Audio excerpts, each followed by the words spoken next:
Saraswataye Namaha. Om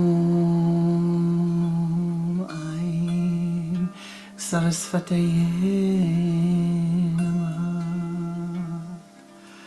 Om Gum Gurubhyo Namaha.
O Great Spirit, Namaste.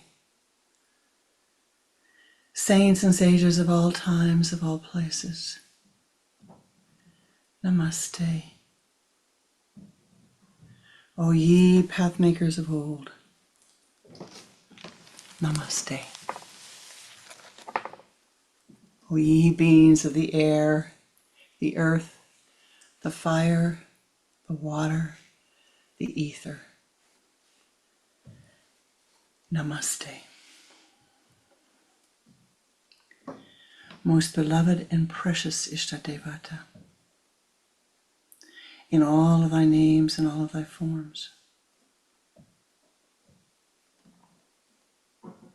Namaste. Most beloved Gurus of the Holy Kriya lineage, Om Shri Babaji Yanamaha, Om Shri Lahiri Mahasayaji Yanamaha, Om Shri Yukateshwarji Yanamaha, Om Shri Brahmahansa Yoganandaji Yanamaha, Om Shri Shaliji Yanamaha, Om Shri Goswami Kriyanandaji Yanamaha, Om Shanti, Shanti, Shanti. Namaste. Welcome, welcome to my heart. Welcome to our Sunday Sangha.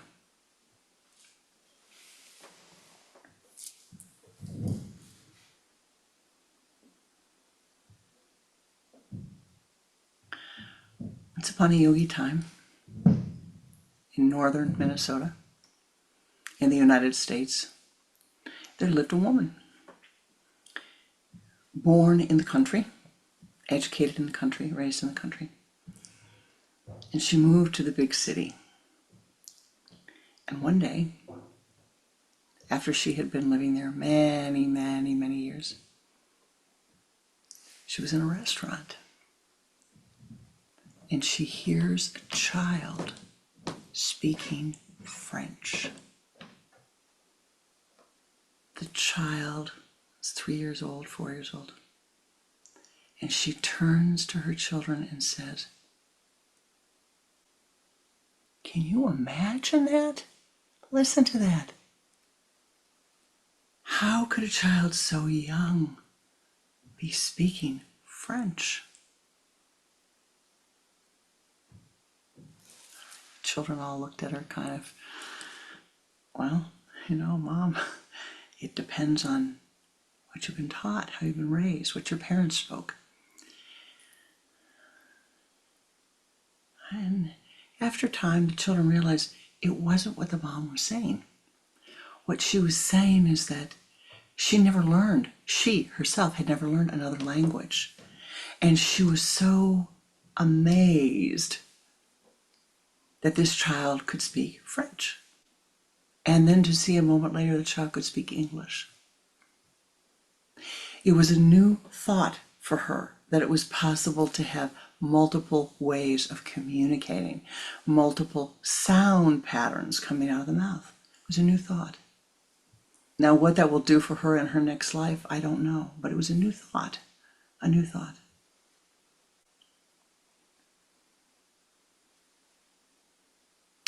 Looking out the window over the fjord, there were pine trees in the distance. The sun was setting, rays of gold and red blazing out on the sky. The man looked and was fed by the sunset.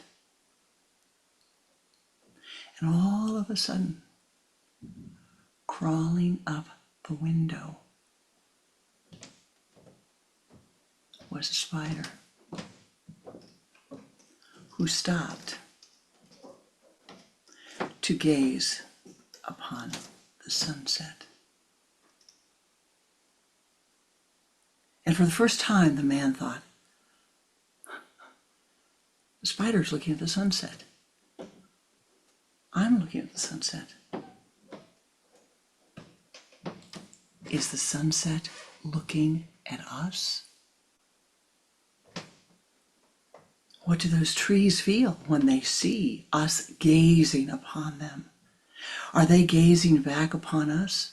Are they as blessed by us as we are by them?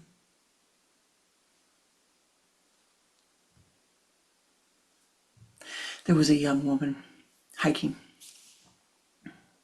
up a mountain. And she had been hiking for 3, 4, 5 hours. And all of a sudden, the path changes. And she goes down into a little enclave.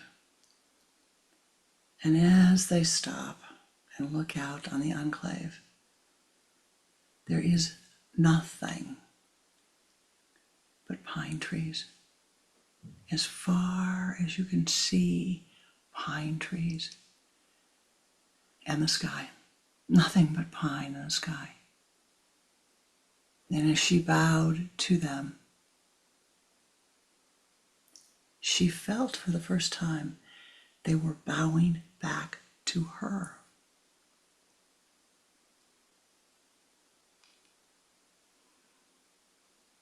And she said to them, if you ever become lonely,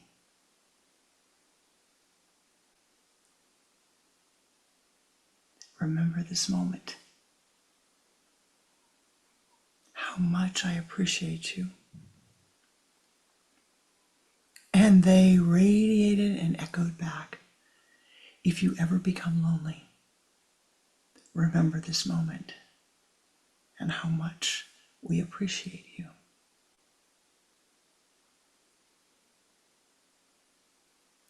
New thoughts. New thoughts, changing the kaleidoscope, just a little bit, just an infinitesimal amount. And all of life changes. This is what the science and the practice of Kriya Yoga is about. Taking the thumb out of the eye so that you can see the reality. Not the God as you dream of God, not the other as you think the other lives, but the reality. That which is, without any filters of your personality. Without any filters of your personality. First comes acceptance.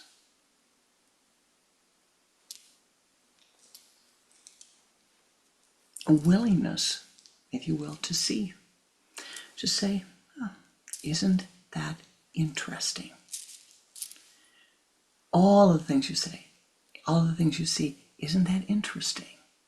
Become curious about life. Become curious, my beloved, so that you truly, truly, truly can look at life and say,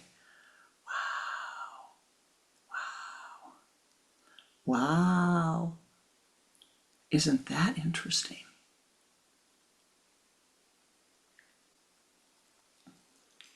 A number of breaths ago, many, many breaths ago, I was having dinner with my brother-in-law and my husband in a wonderful neighborhood restaurant that we frequented quite often, a Korean restaurant that we frequented. And it was around the holiday. And the owner was always very kind to us.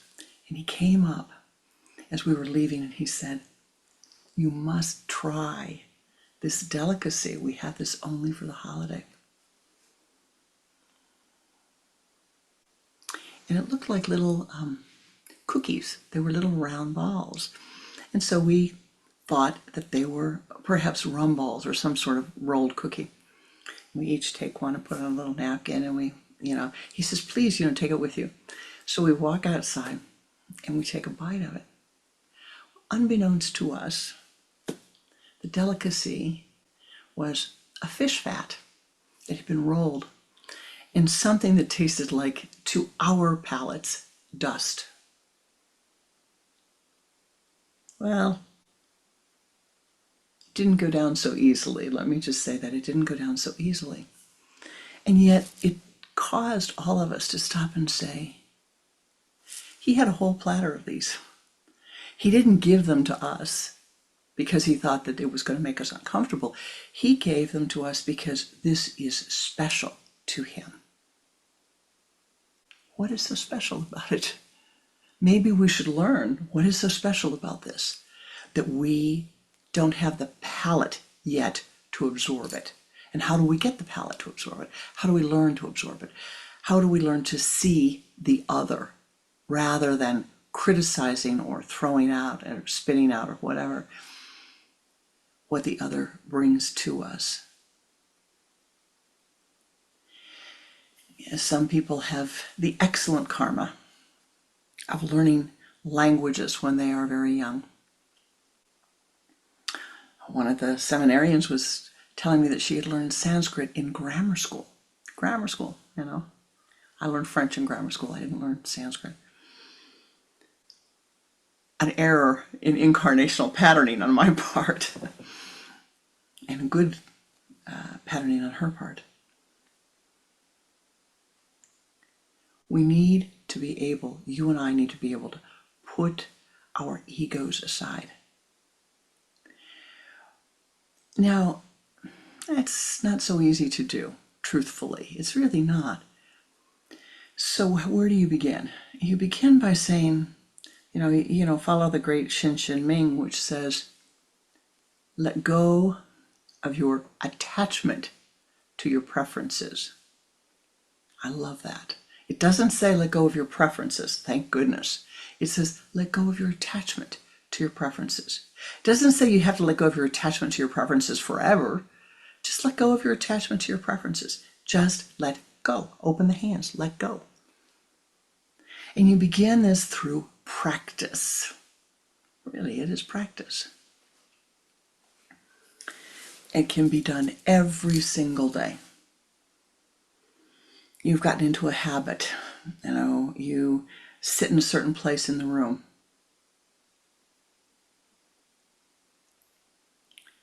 Somebody was telling me they were in yoga class the other day and they went to lie their mat down and there was another person there in their place.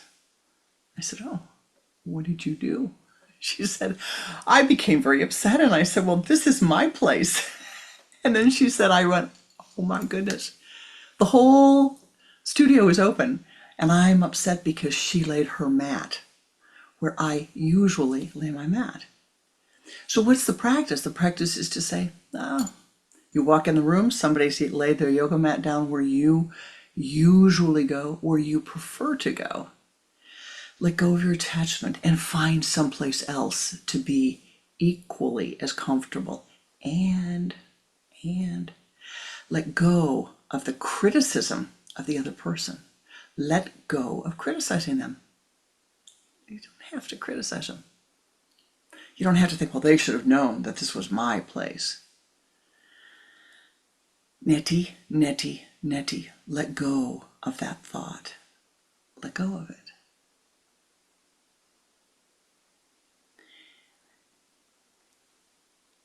Take a moment as you begin every day and think about your preferences. You like to drink out of a certain glass, a certain type of glass. Fine. Choose another one. Choose another one and drink out of the other glass until that becomes your preferred glass, and then choose another one. Or go back to the first one. It sounds silly. Right? It sounds silly. How can this be Kriya Yoga? How can this be yoga? You are trying to let go of the attachment to your preferences. Very important. You happen to like arugula for the salad. The husband, wife, friend likes butter lettuce. Try the butter lettuce for a change.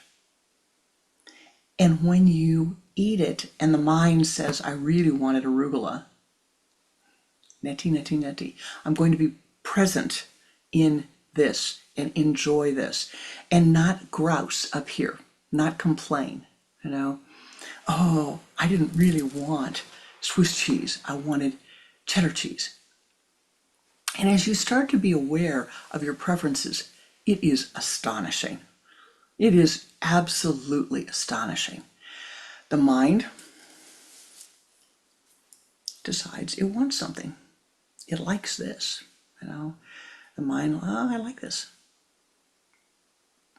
And the ghosts of the past rise again and again and again and again, until what happens is you have put on blinders and you can no longer see. The blinders get narrower and narrower and narrower and narrower. And then the mind starts to make up stories about the other, because you can't see the other. They're over here. The other is right here. All you have to do is turn your head and look and be observant and watch them. But what happens is the mind closes down. It becomes filled with our preferences, filled with our opinions.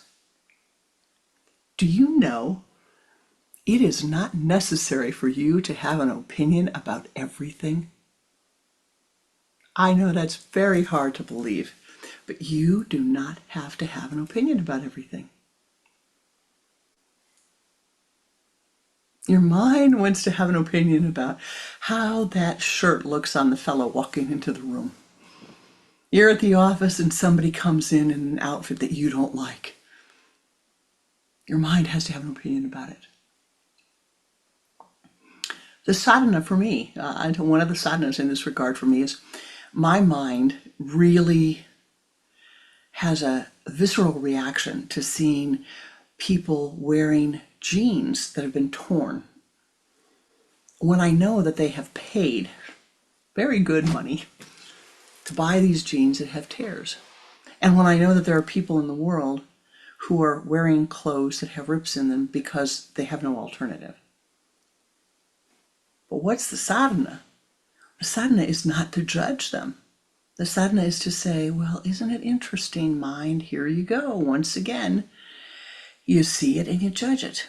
How about if here you go once again, you see it and you say, I'm happy they're able to do what they want.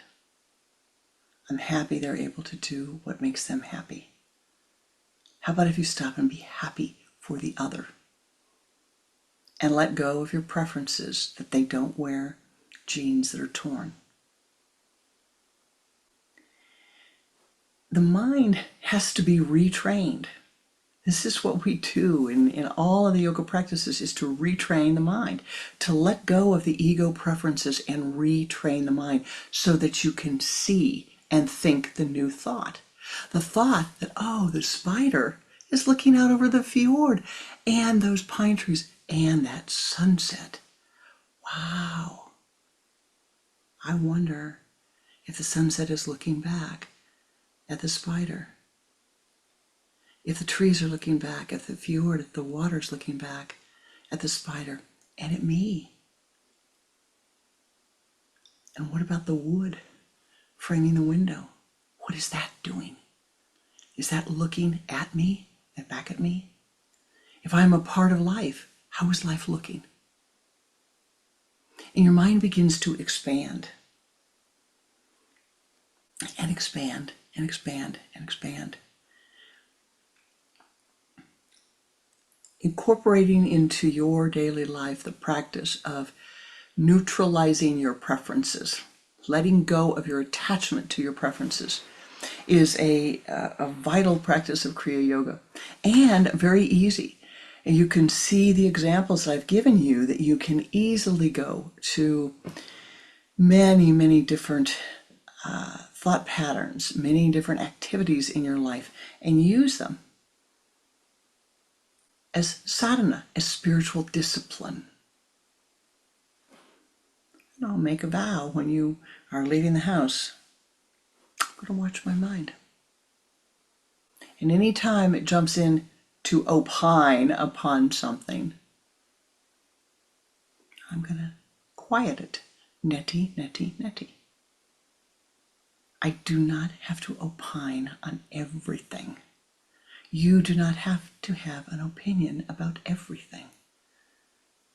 Your mind will want to. Oh, your mind wants to. Your mind will feel like, oh, I know better than they do. How could they do this? And all the judgmentalness that comes with it. What happens when you let go of that attachment? It's a miracle. It's a miracle. It is. It's a miracle. You can begin to see. Now, what are some of the hardest preferences that one has to, or that one has to, more difficulty in letting go of? The attachments that are harder to let go of.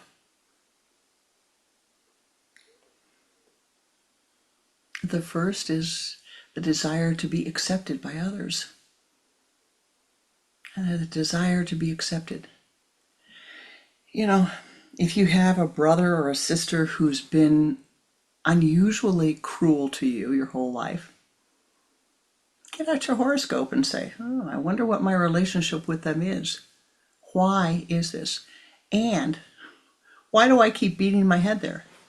Why am I saving my hard-earned money to fly out to the West Coast to visit my brother who's been nothing but cruel to me?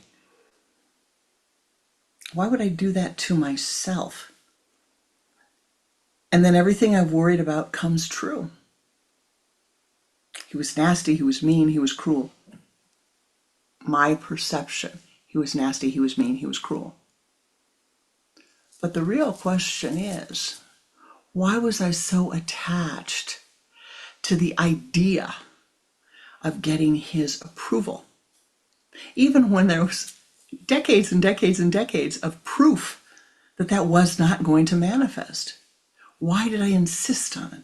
Trying once again. Because I had some idea. Because I was attached to some belief that this is what was the right thing to do. We need to let go. That is a preference that you need to let go of. All of us. The preference to be accepted by others. Let go of it. Let go of your attachment so that you can see more clearly. And you can see, oh, I had somebody come to me and say, I had a problem with my brother and I couldn't tell what was going on, and I looked at my horoscope. And guess what? His Saturn was sitting on my moon. I said, oh, and what do you think that means? I asked her. And she said, well, aside from the fact that we have a strong past life relationship, what it means is that every time I see him, I feel that he's criticizing me, that he's bossing me around. She said, I feel he's bossing me around. And I said, oh, how do you think he feels? And she laughed and she said, you know what? I think he sees me as emotional, too emotional for him. And he can't stand my emotionality. Wow. Oh, that was an insight. When she said that, I said, well done. Well done. You see. Now, how do you let go of that? And she said, well, first thing is I have to become less emotional. Good thinking. And I must let go of the idea that he will ever approve of me. Good thinking. Good thinking. Not so easily done because of the habits of the mind, but good thinking. Now, why would you even bother to think a new thought? What's the point of thinking a new thought?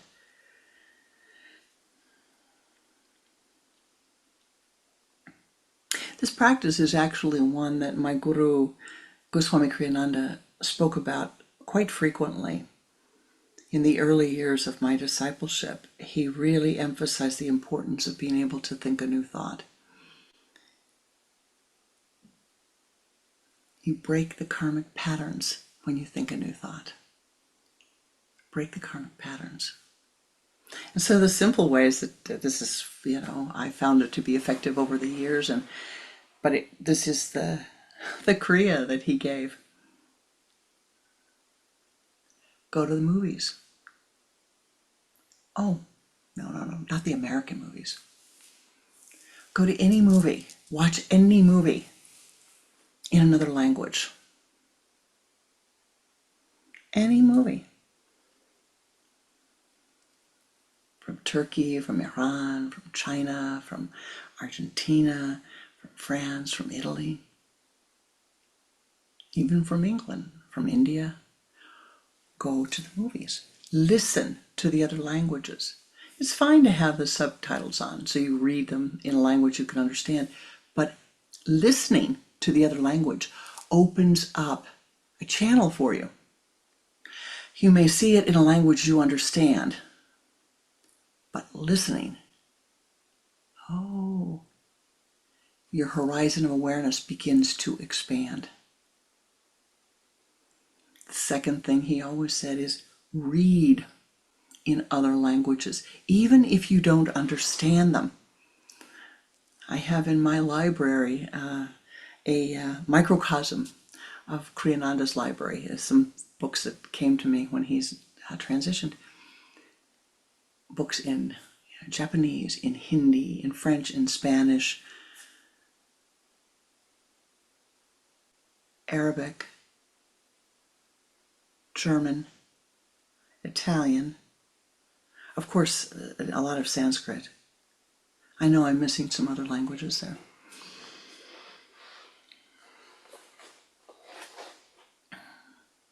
Read. Even if you have to very slowly translate them, read it. You will see, again, an amazing thing happen to the mind. When you first try to look at Japanese or Chinese or Korean or Arabic, to see the letters, the mind will not make sense.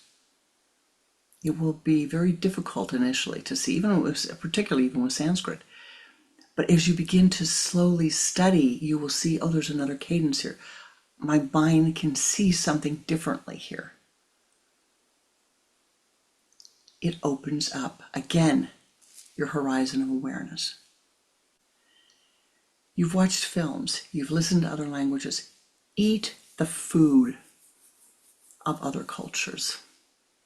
Eat the food of other cultures. And as best as you are able, eat the food as it is made by the people from that culture.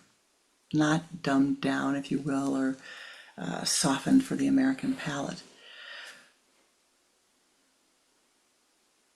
And you will learn an enormous amount about a people. Look at their patterns of how they handle birth, how they handle marriage, how they handle key significant life events, how they handle death. Look and read and study those patterns. Look at how they live. Look at how they live. Then you come to America, and my goodness gracious, the space that we have, it's amazing. Any place else in the world, this kind of space is not available to the people who live there. And you might think, what does this have to do with Kriya Yoga? What does it have to do with my spiritual path? What does it have to do with finding enlightenment? Well, my beloved, everything. All these small practices have to do with you stepping out of the karma that you're locked into. And the karma is like rows.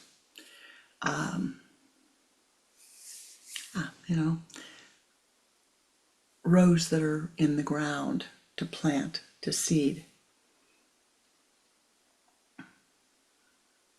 If the water starts pouring down, the water of the karma, the water of the emotionality starts pouring down, and it has one way to go, you've got a problem, perhaps.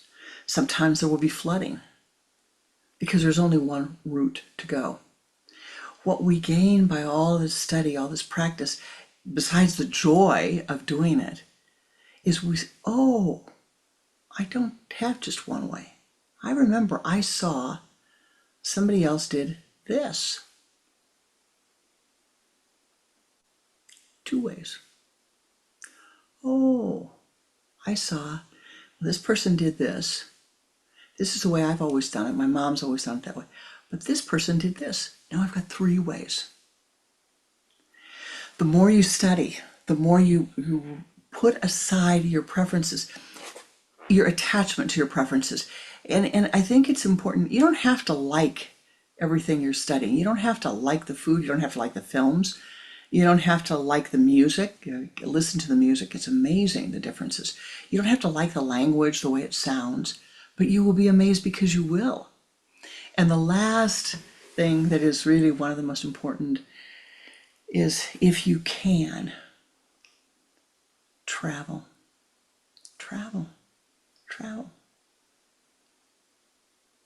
My goodness, you can come to Chicago and you can travel to Russia. You can travel to China, you can travel to Korea, you can travel to Tibet, you can travel to Nepal, you can travel to Thailand, you can travel to Poland, you can travel to France, you can travel to India. Oh my goodness, you can travel to India with in Chicago, in the Chicago area, in the 50-mile radius in Chicago. There are Indian temples that rival everything that is seen, the most magnificent temples in India, the food, the music, in one place.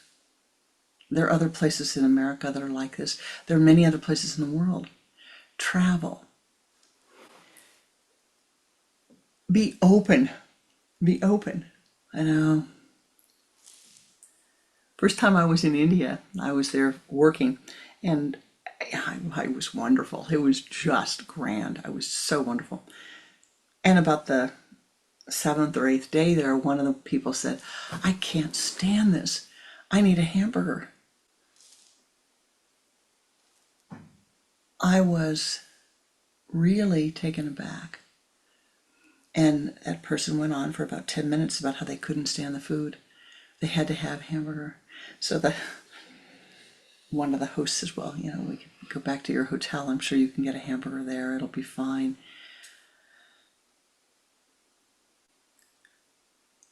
And I was left thinking, what does it show mystically? Here she is in Mother India, his great, beautiful land. But the karma of her biology, the karma of her environment was so strong that not even a week could she go without longing for the food of that location. And so we come to the last mystical technique I'm going to give you before we practice our meditation today. And this is to make a list of the foods of your childhood. What did your mom and dad, what did they feed you? Did you have Jello? Did you have fish sticks? Did you have peanut butter and jam? Did you have bologna? Whatever it was. Did you have soybean bacon? Make a list of those foods. And then you make a list next to each one. Do you eat that food today? Do you still eat that food today? If it's yes, you put a Y. If it's no, you cross it off. And then you ask yourself, every food that you show that was a food of your childhood, remove it from your diet. For all you're doing when you are eating the food of your childhood is locking in the same karma over and over and over and over and over. And my beloved, it doesn't matter if it was a wonderful childhood, if it was good karma, from your perspective. The key is you want to expand your horizon of awareness beyond this thumb, which will block out the sun. Expand, expand, expand, expand, expand. Find new experiences to be joy-filled about, accepting the new thoughts, accepting the new experiences.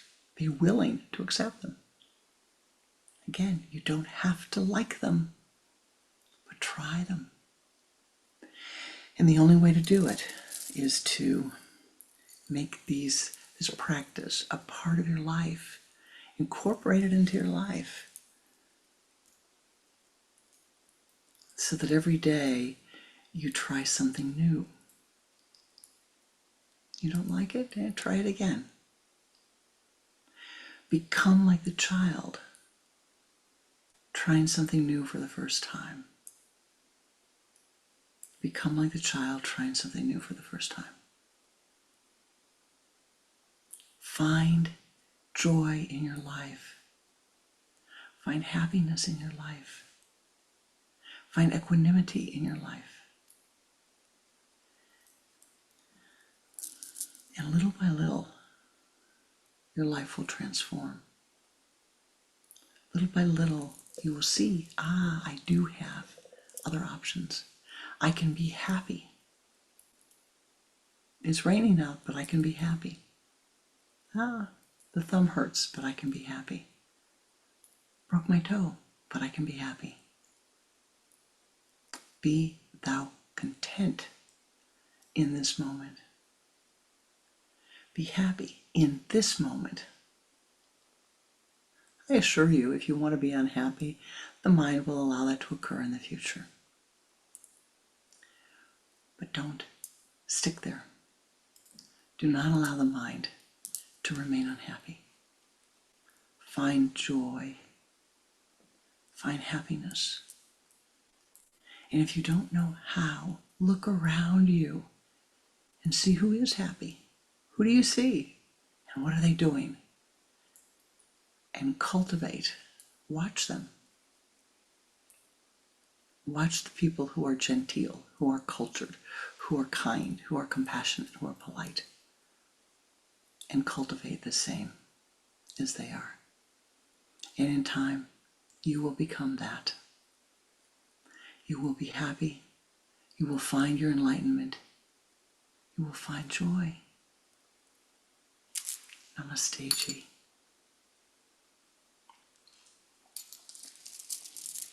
Now, I'd like to lead you in a meditation. And followed with some prayer.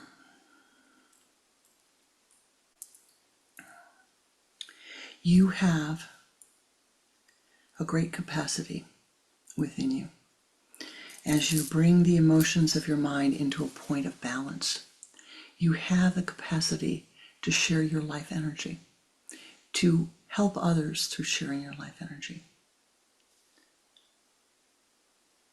When we do this, you must let go. One must let go for that moment of any expectation of reward, any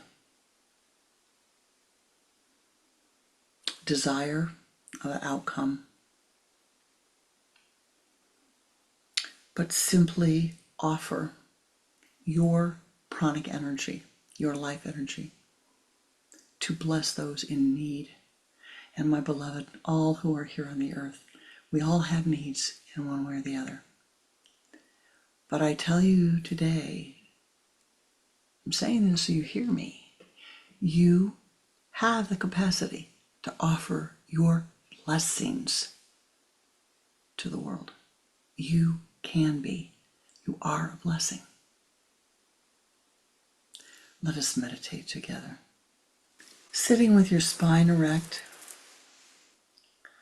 place your hands in the Om Mudra, the index finger and the thumb together, the other 3 fingers pointed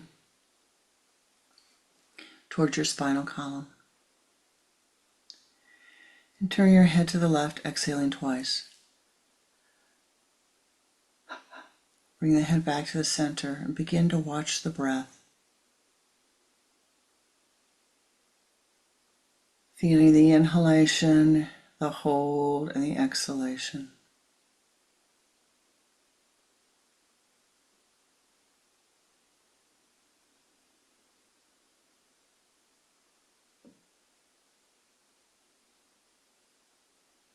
And with the next inhalation of the breath, use the sipping breath and draw the energy from the limbs of the body to the trunk of the body.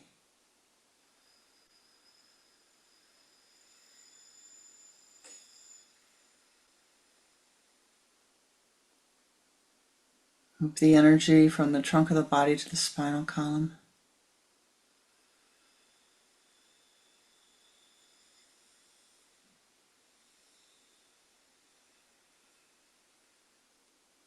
And now from the base of the spine to the sun center.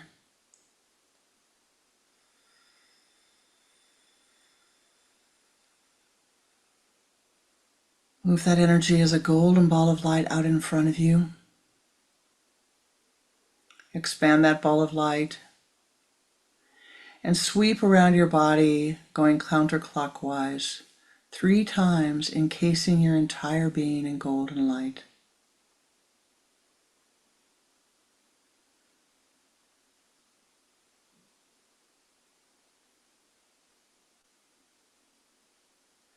Now expand that ball of light and begin to ascend. Ascend to the high place of meditation. Above this room, above the building, above the city, above the continent. Ascend. Ascend. Above the earth plane. Ascend to the highest realms. Om Namo Namo Namo Namo Namo Namo Namo Namo Namo Namo Namo Namo.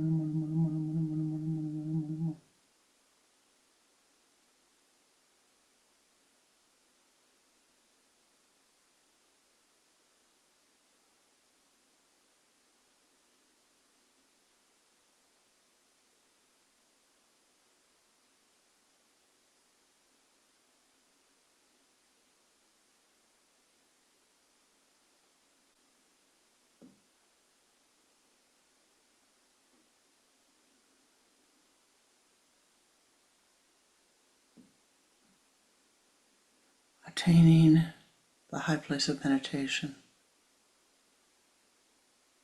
the grove of the meditators.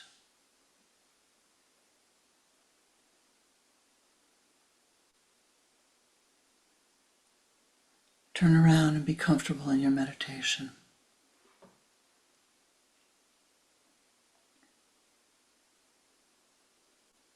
Focus your attention on your mind's eye, the point between your sun center, the point between your eyes at your sun center.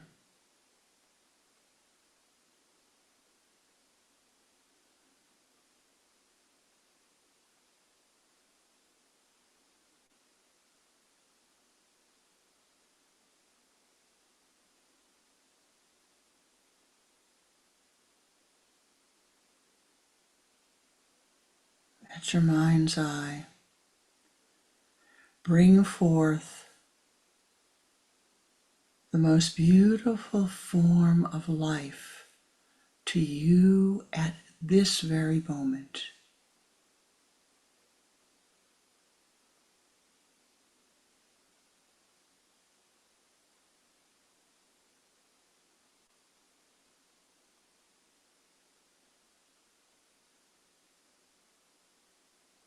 See that form of beauty, that object of beauty.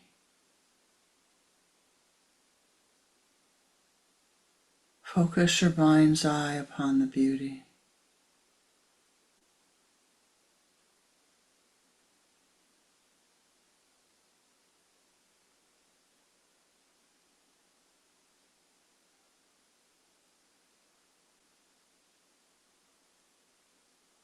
See it more clearly. Bring the object of beauty to your sun center. Shine the radiant light of the sun upon it.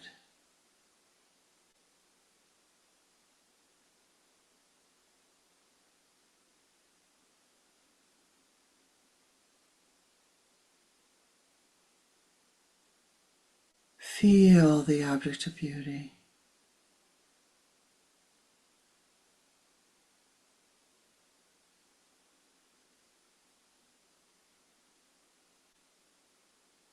Smell the object of beauty.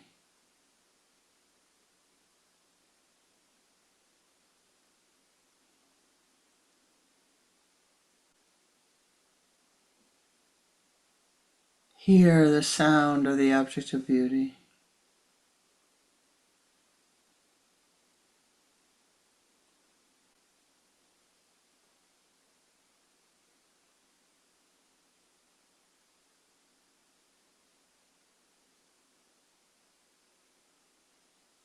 Touch the object of beauty.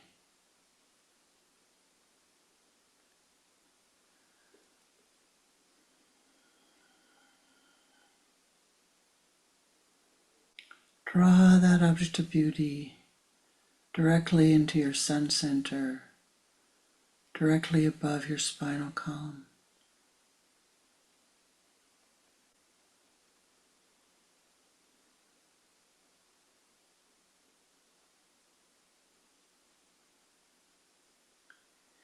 Feel the object of beauty melting in the light of the Om.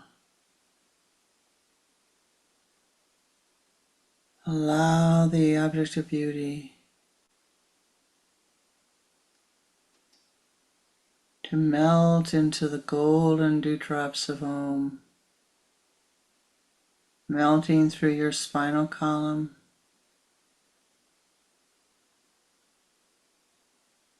pouring down your spinal column,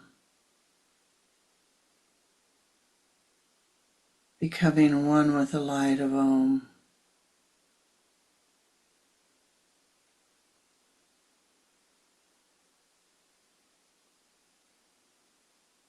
Pour down your spine.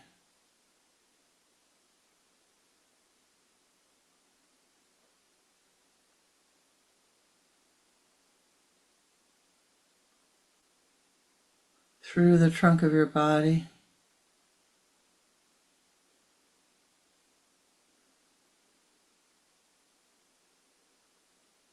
Through the limbs of your body.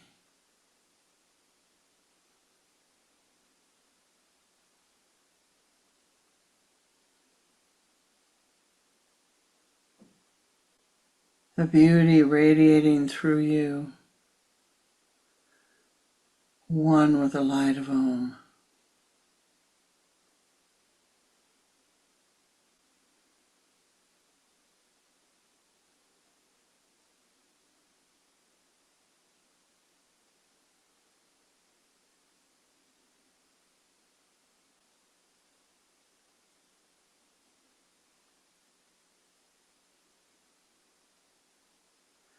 Holding that golden light, your entire being filled with golden light. Let us offer our meditative prayers. As we offer these prayers, Feel the golden light in radiant circles radiating forth from you, joining with the light of the powers that be. We will use the Om Shanti mantra as we send the prayers. O ye powers that be, join with us. Send forth thy blessings as we send forth our blessings. Thou knowest better than we that which is needed. We ask this of thee. May both that which each being feels they need and that which they need blend into one continuous stream, and may their needs be blessed. For Mother Earth, that all that she needs to bring into balance, to joy, to happiness, to health, may our blessings pour down over her, through her, upon her. Let us chant the Om Shanti 3 times. Om Shanti, Shanti, Shanti.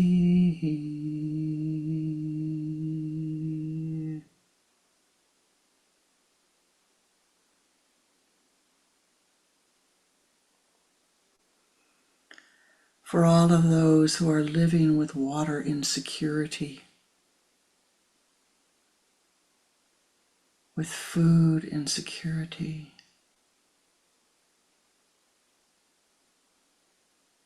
with housing insecurity, with health insecurity,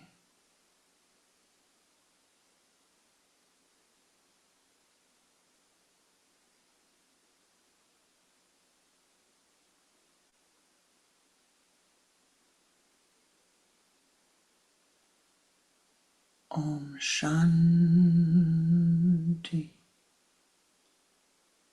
Shanti,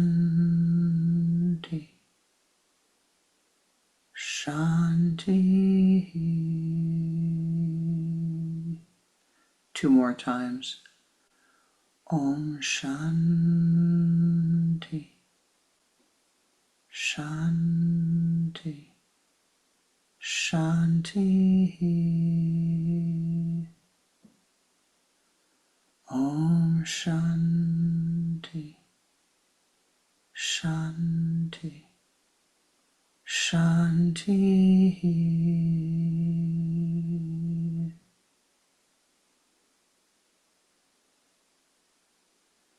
For all of those who are living in confinement of any type,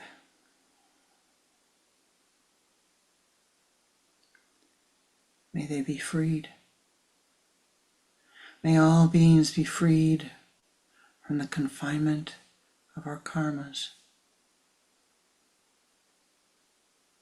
Free them from their negative thoughts, that they do not pass them on to others. Free them, free us. Free us from our negative thoughts, that we do not pass them on to others.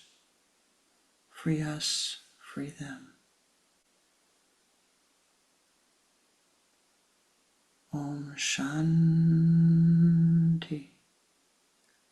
Shanti, Shanti.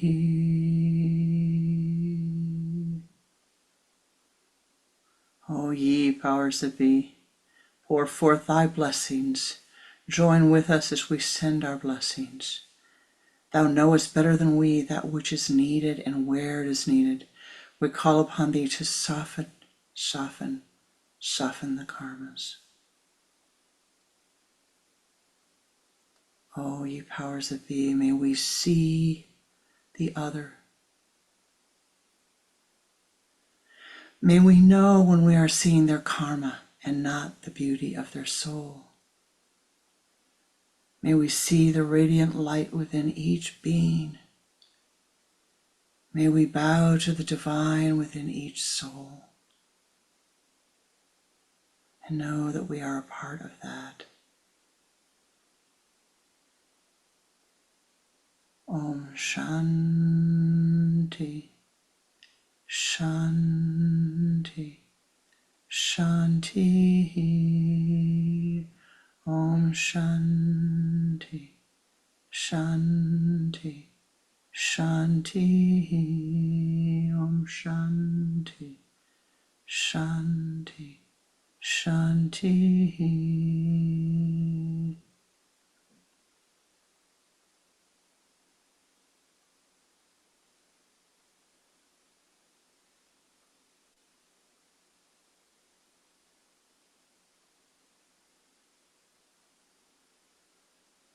O ye powers that be, pour forth thy blessings upon this Sangha, that all here and all whom we love, whom we are attached to karmically, may all be blessed abundantly. Om Shanti, Shanti, Shanti. Asato ma sadagamaya, tamaso ma jyotirgamaya, mrityorma mritam gamaya. Om Shanti, Shanti, Shanti.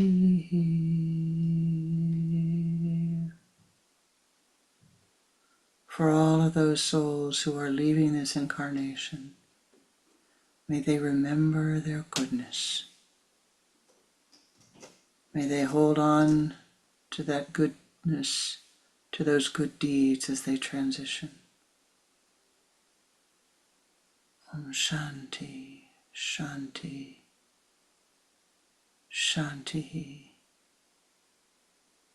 May all of those souls who are entering the earth plane, may they too remember their good deeds of the past.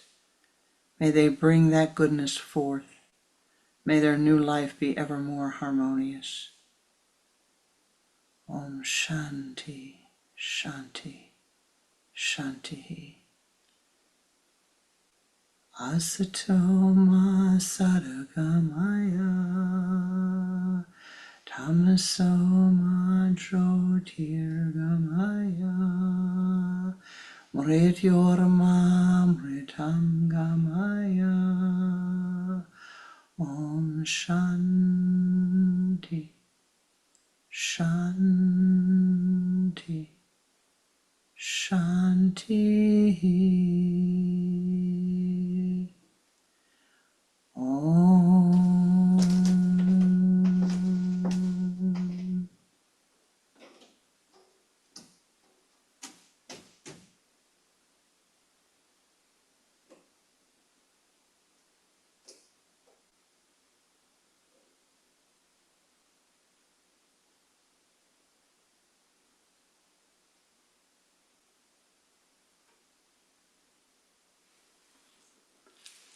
Namaste. Namaste, Ji. I thank you for the blessings of your presence, for your meditative energy. May you be blessed as you walk through the life. May you remember your good deeds. Find new thoughts. Draw new thoughts into your life with each and every breath that you breathe. Namaste. Namaskar.